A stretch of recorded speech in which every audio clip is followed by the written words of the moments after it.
Summer break, it is coming to an end. Most students in our state will have their first day of school on August the 28th. And you don't want to wait until the first day of school to start getting your kids ready. So we're going to talk about going back to school and the checklist. So Dr. Nicole Chandler from Tim and Carolyn Rice Center for Child and Adolescent Health is here with us today. All right, first up, we're getting back to school. That means we're getting into that back to school routine. Lots of kids are on that summertime sleep schedule. So how do we get the kids back on the school sleep schedule?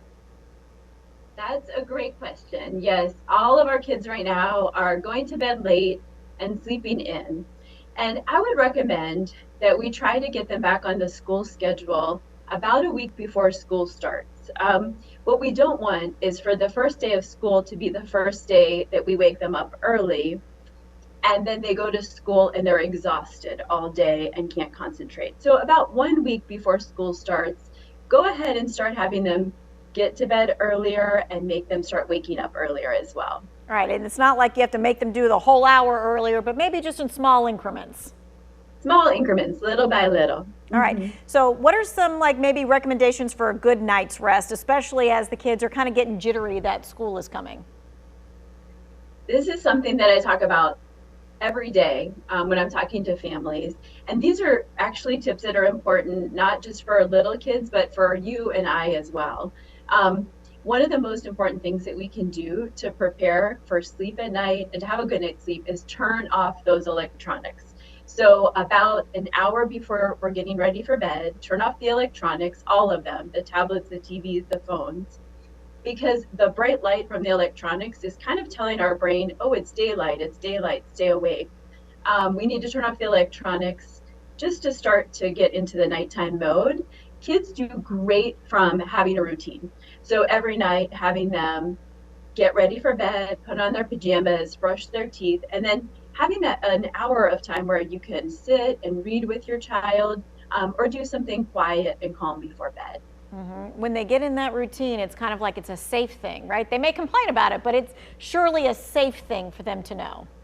It is. Routines in general are things that make kids feel safe, and then they know what's coming. It's hard to be a kid and not be in charge of your life and have everything be new and unexpected. So when they kind of know what's coming, it can give them a lot of calming, a lot of reassurance. All right, so let's talk about how long. How many hours of sleep are recommended for younger grade school students versus like teenagers?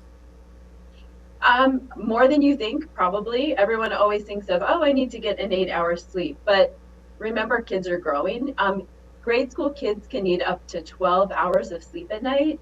And high school kids can need up to 10 hours of sleep a night. So possibly more than they're actually getting in their busy little lives. Right. Their bodies are actually growing and stuff. They're not lazy. They're just growing. That takes up a lot of energy. Yes, All right. Let's talk about back to school stress and first day anxiety. As this first day is drawing near, what are some signs to look for in your child that they may be a little bit apprehensive?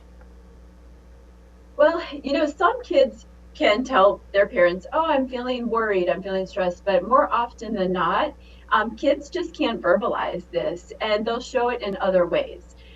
It's really common for kids to have bodily complaints, such as my tummy hurts, my head hurts, I have a headache, or even be acting out, maybe be a little bit more clingy.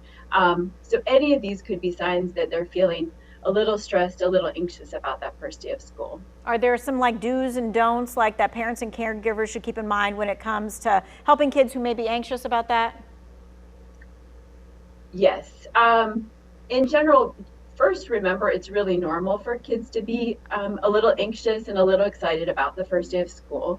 I would definitely keep a positive attitude and listen to your child. One thing that we forget how important it is just sitting and listening to your child, asking them how they're feeling. Reassure them about the fun parts of school and the exciting things that are coming. And yeah, do just try to stay positive, be excited for them, and be that listening ear that they need. Okay, we're going to talk a little bit more about that and more of the back to school checklist when we come back right after this break.